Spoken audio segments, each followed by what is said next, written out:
Pull up. Suspend yourself on the bar with your hands far apart, forming a V.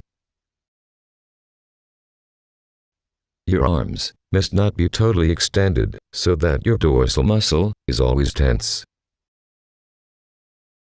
Pull yourself upwards until your chest reaches the bar. While you are lifting yourself, your body must follow a straight line and must not swing backwards or forwards.